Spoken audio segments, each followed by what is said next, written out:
Welcome back to the Courtroom. I'm Terry Darrell Caldwell. We have examined white, a category that includes people who reject it and excludes people who were once included. We have examined black, a category defined circularly, policed by ideological gatekeepers and rooted in the one-drop rule. Today, we turn to a category that did not exist on federal forms for nearly 50 years, and then, suddenly, did. What is MENA? The story of the Middle Eastern and North African category is not a side note. It is the smoking gun of arbitrariness. It proves beyond any reasonable doubt that racial classification is not science. It is not tradition. It is not even consistent. It is administrative convenience dressed in the language of identity. Let us begin. As of 2024, the Office of Management and Budget defines MENA as a person having origins in any of the original peoples of the Middle East or North Africa, including, for example, Lebanese, Iranian, Egyptian, Syrian, Moroccan, and Algerian. This definition did not exist in 1977. It did not exist in 1997. It was added after decades of advocacy, litigation, and political pressure. The prosecution is not here to celebrate the addition. The prosecution is here to ask, why did it take nearly 50 years? And the answer reveals the entire system for what it is. Before 2024, MENA populations were classified as white. Let that sink in. A person from Cairo, Egypt, a city in North Africa, was white. A person from Tehran, Iran, in the Middle East, was white. A person from Beirut, Lebanon, was white. Many of these individuals objected. They faced discrimination. They were profiled by law enforcement. They were barred from flying. They were the targets of hate crimes. They were not treated as white. But the government insisted, you are white. Check the box. Why? Because adding a MENA category would have required recalculating everything. Population counts, redistricting formulas, civil rights enforcement benchmarks. The administrative state did not want the hassle. So for nearly half a century, the government forced millions of Americans to identify as white against their will. The prosecution submits that this is not a minor inconvenience. It is a violation of epistemic dignity, the right to be recognized by your government as who you are. Let us examine the timeline.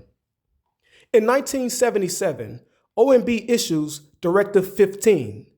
The MENA category is proposed. It is rejected. The official reason? Insufficient evidence that a separate category was needed for statistical or enforcement purposes. But what evidence would have been sufficient? The same discrimination, the same population, the same advocacy. The standard was a moving target. In 1997, OMB revises Directive 15. MENA is proposed again, rejected again. This time, the OMB acknowledges that MENA populations face discrimination. But they argue that adding a category would complicate the collection of data on whites. Let the prosecution repeat that. Adding a category for a discriminated minority would complicate data on whites. The convenience of the majority outweighed the recognition of the minority. This is not science. This is politics. We have discussed the Nazi honorary Aryan declaration for Japan. That was race bent to geopolitics. The MENA story is the same phenomenon in slow motion without the swastikas. In both cases, a government decided who was white or Aryan based not on biology, but on administrative and diplomatic convenience. The Nazis needed Japan as an ally.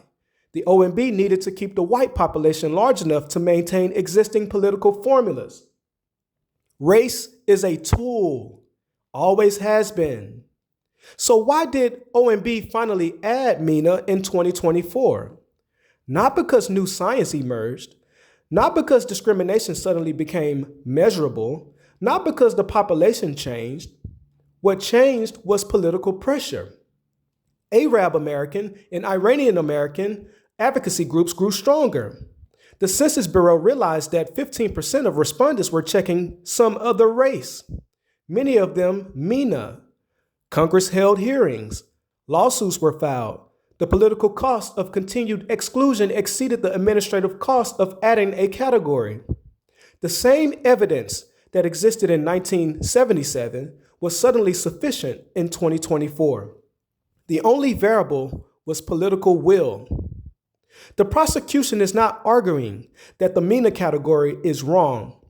The prosecution is arguing that its rejection and eventual acceptance prove that the entire system is arbitrary. If the same facts can justify exclusion in one decade and inclusion in the next, then the categories are not measuring anything stable. They are measuring the balance of political power. Here is the irony that the prosecution wants you to savor. For decades, MENA individuals were told, "You are white. Do not complain." They complained anyway. They organized. They lobbied. They sued. Now that they have won a separate category, some of the same voices that oppose them say, "See, the system works. It can change." But the prosecution asks, does a system that took nearly 50 years to correct a clear error deserve credit for eventually correcting it? If a bridge is built with a fatal flaw, and it takes 50 years to repair it while people fall through the cracks, we do not praise the engineers. We ask why the flaw was there in the first place. The flaw is the classification system itself. The MENA story is not a success story. It is a 47-year indictment of administrative inertia. The MENA story also illuminates the some other race box.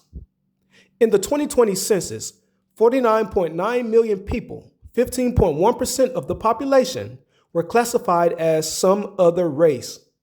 Most of them were Hispanic or MENA individuals who rejected the offered boxes.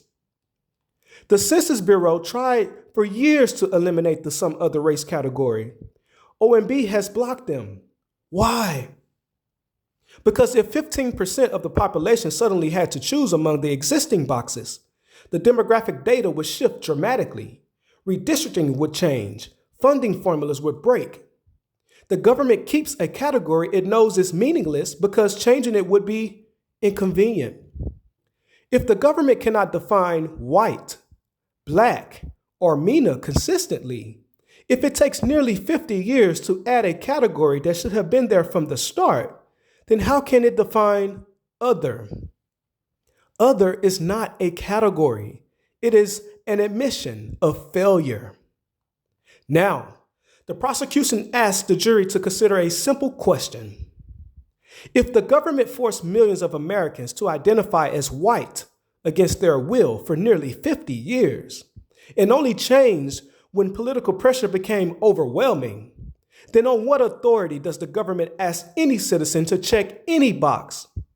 The answer is no authority, only habit, only inertia, only the convenience of bureaucrats who do not want to redesign the forms.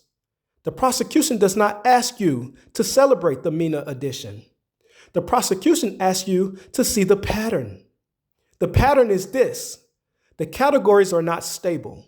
They are not scientific. They are not just.